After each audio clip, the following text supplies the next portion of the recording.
97 تک، یعنی کہ یہ آیت ہے 92 کی، اس کے بعد 97 تک اگر آپ پڑھتے جائیں گے تو اس کے اندر ہے احرام کی حالت میں شکار کی ممانعت۔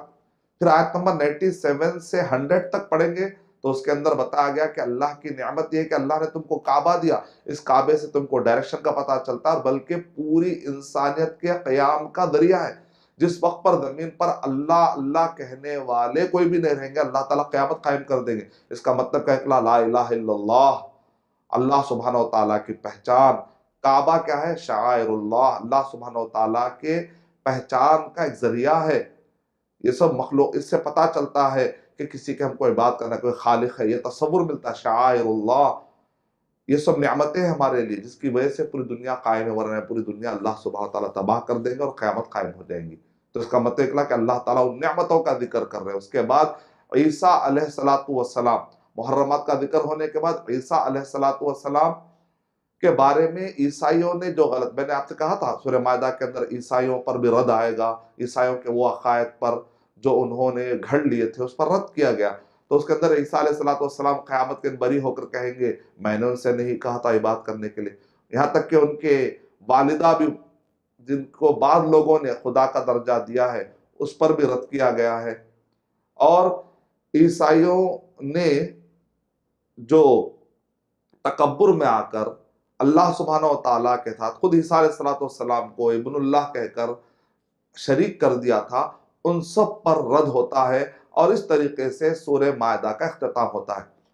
اور ناظرین یاد رکھیے آپ، سورہ مائدہ میں محرمات کا ذکر آیا تو صرف اتنے محرمات کا ذکر، اتنے محرمات یعنی حرام کردہ چیزوں کا تھے، 5 کا ذکر نہیں آیا۔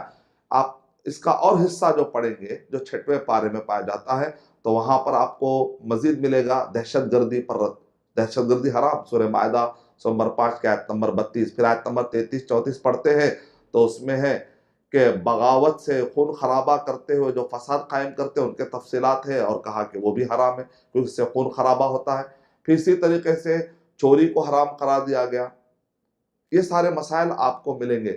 سورہ مائدہ نمبر 5 کی آیت نمبر 92، یعنی 7واں پارہ شروع ہوتے ہی 2 چیزوں کا ذکر ہے۔ جیسے 7واں پارہ شروع ہوا 2 چیزوں کا ذکر کرنے کا، 5 حرام کردہ چیزوں کا ذکر ہوا۔ وہ 2 چیزیں کیا ہے کہ نصارہ میں بھی کچھ اچھے لوگ ہوتے ہیں، ان کا ذکر ہوا۔ وَإِذَا سَمِعُوا، پارہ تھا شروع ہوتا ہے، وَإِذَا سَمِعُوا، یہ 7واں پارہ شروع ہوتا ہے، مَا أُنزِلَ إِلَى الرَّسُولِ تَرَى أَعْيُنَهُمْ تَفِيضُ مِنَ الدَّمْعِ يَقُولُونَ رَبَّنَا آمَنَّا فَاكْتُبْنَا مَعَ الشَّاهِدِينَ، کہ کچھ ایسے نیک ہے اللہ تعالیٰ ذکر کر رہے ہیں، وہ رہبان جو آیت نمبر 82 میں ہے، قسیسین، اور وہ رہبان، وہ رہبانیین، کچھ اچھے لوگ بھی ہیں۔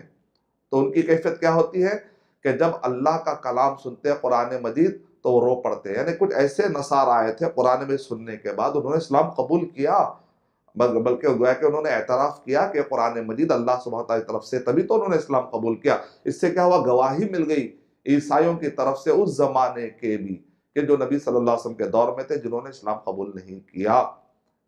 جنہوں نے اسلام قبول کیا بعد میں متاثر، پہلے اسلام قبول کیے ہوئے نہیں تھے، وہ اہل کتاب تھے، لیکن جب انہوں نے اللہ کا کلام سنا تو انہوں نے اسلام قبول کر لیا۔ ان کے اسلام قبول کرنے سے گواہی مل گئی اور اللہ نے ان کی تعریف کی، اللہ سبحانہ تعالیٰ نے ان کی تعریف کی۔ اس کے بعد قسم کب کھانا چاہیے، کیسی کھانی چاہیے، اگر ایک آدمی قسم توڑ دیتا ہے تو کیا مسائل ملیں گے، آیت نمبر 92 تک، یعنی آیت نمبر 83 سے لے کر 92 تک آپ کو یہ تفصیلات ملیں گے۔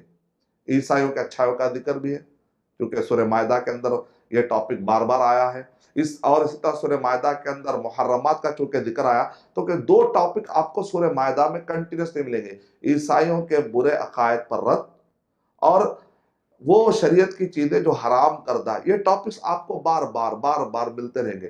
کبھی شروع میں کبھی حرام کا ذکر آئے گا، کبھی عیسائیوں پر رد کا ذکر آیا، پھر کبھی حرام چیزوں کا ذکر آئے گا، کبھی عیسائیوں پر رد کا ذکر آئے گا۔ اس طریقے سے سورہ مائدہ کے معلومات آپ کو سامنے ملتے ہیں۔ سورہ مائدہ کے اندر 5 بڑے ضروریات خمسہ، یعنی انسان کے بیسک نیڈ، اگر وہ نہیں ہے تو انسان انسانیت کہلانے کے لائق نہیں، یعنی انسانیت اگر ہے تو یہ 5 چیزیں ہونے ضروری ہے۔ پہلی چیز ہے دین کی حفاظت، دین کی حفاظت، سورہ مائدہ نمبر 5 کے آیت نمبر 54۔ مال کی حفاظت، چوری پر ہاتھ کاٹ دیے جائیں، اس کا ذکر سورہ مائدہ میں ملتا ہے. اور اسی طریقے سے جان کی حفاظت، سورہ مائدہ نمبر 5 آیت نمبر 32 میں کہا گیا ایک معصوم کو مارنا پورے انسانوں کو مارنے کا گناہ لکھا جائے گا. اور عزت کی حفاظت، جب شادی بیاہ کا معاملہ ہے تو کہا محسنین، پاک دامن ہونا چاہیے، اور وہ غلط تعلقات والے نہ ہو جس سے کہ نسب گڑبڑ ہو. اگر معاشرے کے اندر زنا عام ہو جائے گا تو نسب گڑبڑ ہو جائے گا، پھر پورا معاشرہ زندگی گزارے گا تو ظاہر بات ہے آپ جانتے ہیں سائیکالوجیکلی کتنے برے اثرات پڑتے ہیں کہ آدمی پتہ ہی نہیں کہ وہ کس خاندان کا ہے. نعوذ باللہ من ذالک. اور اسی طرح عقل کی حفاظت، سورہ مائدہ نمبر 5 کی آیت نمبر 90 میں کہ بے شک نشہ لانے والی چیزوں کے بارے میں اللہ تعالیٰ کہہ رہے ہیں کہ یہ رجس من عمل الشیطان، شیطان کے کرتوتوں میں سے کاموں میں سے ایک کام ہے. تو ظاہر بات ہے اگر آپ یہ 5 ضروریات خمسہ جس کو مقاصد شریعت کہا جاتا ہے، یعنی شریعت آتی ہے انسان کے 5 چیزوں کی حفاظت کے لیے، تو سورہ مائدہ میں 5 چیزوں کا خیال رکھا گیا. تو سورہ مائدہ کی اہمیت ایسے بھی بڑھ جاتی ہے. عیسائی حضرات کو اگر اسلام سمجھانا ہے تو سورہ مائدہ کو آپ کو پڑھنا پڑے گا، کچھ چیزیں آپ کو سمجھانا پڑے گا. حرام و حلال میں اسلام کے جو تعلیمات آئی ہیں وہ سمجھنا چاہتے ہیں تو آپ کو سورہ مائدہ ضرور پڑھنا پڑے گا انشاءاللہ.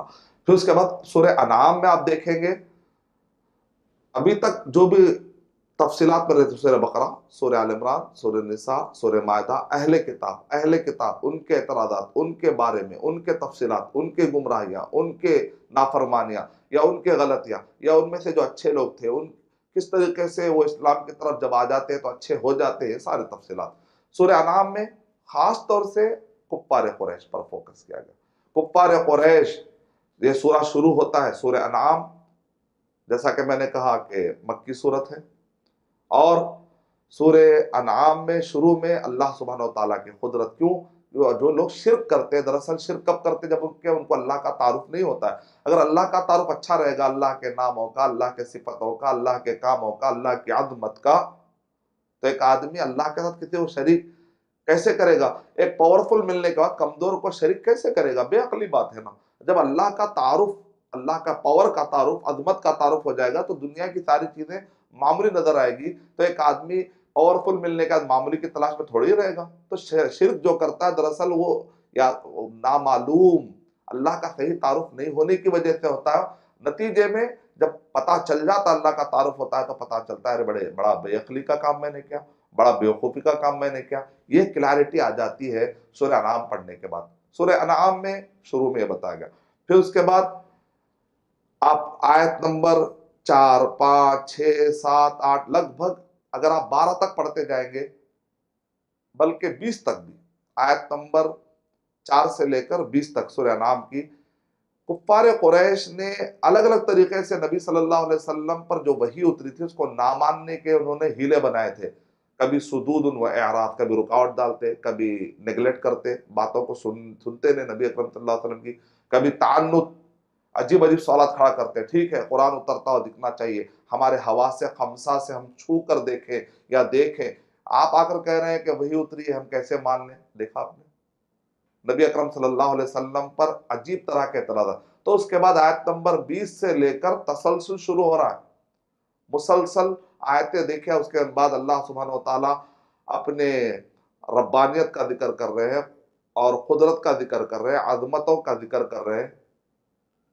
کیوں اے کفار قریش تم انکار کر رہے ہو؟ تم کو پتا نہیں تم کیا کر رہے ہو؟ کیسے رب کی باتوں کا تم انکار کر رہے ہو؟ پھر اس کے بعد تقریر کے بعد، اتمام حجت کے بعد، سمجھانے کے بعد، حشر کے میدان میں اس انکار کی وجہ سے کیا ہو سکتا ہے اس کے بعد کی آیتوں میں سمجھایا گیا. پھر اس کے بعد محمد صلی اللہ علیہ وسلم کو تسلی دی جا رہی ہے کہ اللہ کے نبی صلی اللہ علیہ وسلم لا یکذبونک ولکن الظالمین بآیات اللہ یجحدون. اے اللہ کے نبی آپ غم میں مت آئیے، یہ اگر انکار کرتے ہیں تو ان کے اپنے کمزوری کی وجہ سے انکار ہو رہا ہے. آپ کے اندر کوئی کمی نہیں اللہ کے نبی، اور آپ کا دراصل انکار نہیں کر رہے، دراصل اللہ سبحانہ وتعالیٰ کے آیتوں کا انکار کر رہے ہیں. کیونکہ آپ کا جب انکار کریں گے تو بائی ڈیفالٹ وہ قرآن کا انکار کریں گے. اور دراصل ان کو اللہ سبحانہ تعالیٰ کی طرف سے یہ اترا یا نہیں اترا اس بارے میں ان کو شک ہو رہا ہے، کیونکہ ان کی عادت پڑی ہوئی ہے، کیونکہ ان کو بت پرستی سے اتنا لگا ہو گیا ہے کہ ان کے پاس یہ ٹائم نہیں ہے کہ ان کا حقیقی خالق کون ہے اور حقیقی خالق چاہتا کیا ہے، اس بارے میں سوال اٹھتا نہیں ان کے دماغوں میں۔ تو سورہ انعام میں آپ غور کریں گے کہ مشرکین کفار قریش جو نبی صلی اللہ علیہ وسلم کے زمانے میں تھے، کبھی ان کو اللہ سبحانہ و تعالیٰ کی وحدانیت اور کائنات میں جو نعمتیں اور جو نشانیاں ہیں ویسے سمجھانے کی کوشش کی گئی، کبھی ان کو حشر کے میدان میں نافرمانی کی وجہ سے کیا کیا ہو سکتا ہے ان سب چیزوں کا ذکر کرتے ہوئے کبھی سمجھانے کی کوشش کی گئی۔ محمد صلی اللہ علیہ وسلم کو ساتھ ساتھ میں تسلی بھی دی جا رہی ہے، اے اللہ کے نبی صلی اللہ علیہ وسلم آپ غم میں مت آئیے، ان کے انکار کی وجہ سے ایک طرف تسلی کا سامان بھی جاری ہے۔ اور چونکہ کفار قریش ابراہیم علیہ السلام کا نام بہت لیا کرتے تھے اور اپنا تعلق ابراہیم علیہ السلام سے بتانے کی کوشش کرتے تھے، اور کعبے کے اندر بہت سارے وہ مراسم بجا لاتے تھے اور کہتے تھے ابراہیم علیہ السلام سے ہمارا تعلق ہے، ابراہیم علیہ السلام سے ہمارا تعلق ہے، کعبے کی بنیاد سے ان کا تعلق ہے۔ تو اللہ سبحانہ و تعالیٰ نے ابراہیم علیہ السلام کا اچھے طریقے سے یہاں پر ایسے انداز میں ذکر کیا ہے، اگر کوئی شخص اللہ کو چھوڑ کر کسی کی بھی پوجا کر رہا ہو، عبادت کر رہا ہو، اگر ایک مرتبہ تدبر کرے گا تو بہت آسانی کے ساتھ ابراہیم علیہ السلام نے شرک کے راستے پر جانے والوں کو تنبیہ کر دی ہے اور توحید کے راستے پر واپس لانے کے لیے بہت ہی لاجیکل ایک ڈیبیٹ کیا انہوں نے، جیسے کہتے ہیں for the sake of argument, for the sake of argument, چلو اگر مان بھی لوں تو پھر بتاؤ تو صحیح یہ کیا ہے، یہ کیا ہے، یہ والا جو انداز ہوتا ہے جو کہ ڈیبیٹ کی بہت اعلیٰ قسم ہوتی ہے کہ سامنے والے کو کوئی راستہ چھوڑتا ہی نہیں ہے، ایک آدمی یہاں تک کہ اس کو جیسے کہتے ہیں کہ کوئلہ ٹھنڈا ہو جانا، افہام، گویا کہ پورے طرح سے ٹھنڈا کر دینا سامنے والے کو، کوئی بولنے کا موقع نہیں، جس کو کہتے ہیں اسکات، آدمی خاموش بھی ہو جائے، کیسا خاموش، زبردستی والا خاموش نہیں، دل سے مطمئن بھی ہو جائے، اس ٹائپ والا جو ڈیبیٹ ہوتا ہے جس کو کہتے ہیں ڈیبیٹ کی کامل کامیابی والی شکل۔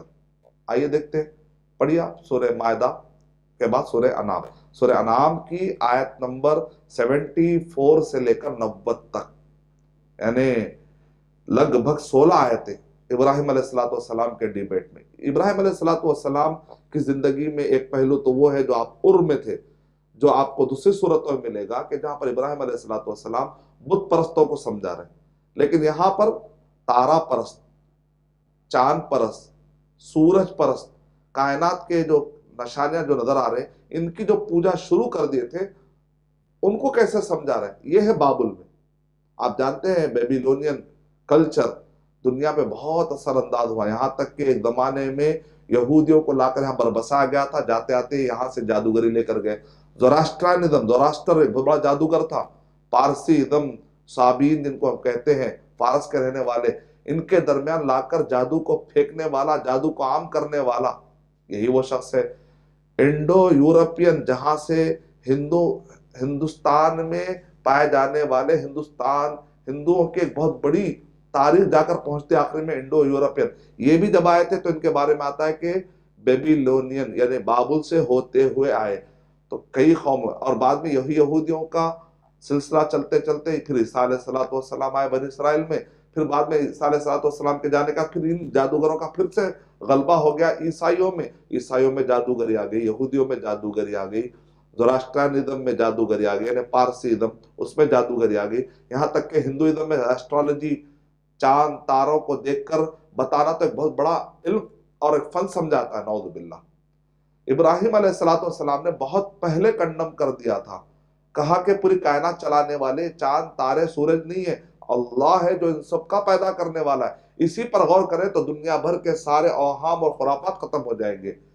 کتنے پیارے انداز سے ابراہیم علیہ السلام نے ختم کیا، دیکھیے، چلو مان لو کہ اگر چاند میرا رب ہے، چلو مان لو کہ تارا اگر میرا رب ہے، چلو مان لو کہ سورج اگر میرا رب ہے، بتاؤ تو صحیح کہ پھر یہ آخر غروب کیوں ہو رہے ہیں، یہ کمزور کیوں پڑ رہے ہیں، ان کی روشنی کم کیوں ہو رہی ہے، یہ ڈکلائن کیوں ہو جا رہے ہیں، اچانک ان کی قوت کون ختم کر رہا ہے، سلب کر رہا ہے، کون ان کو لاتا ہے، کون ان کو لے جا رہا ہے، ذرا اس پر بھی تو غور کرو۔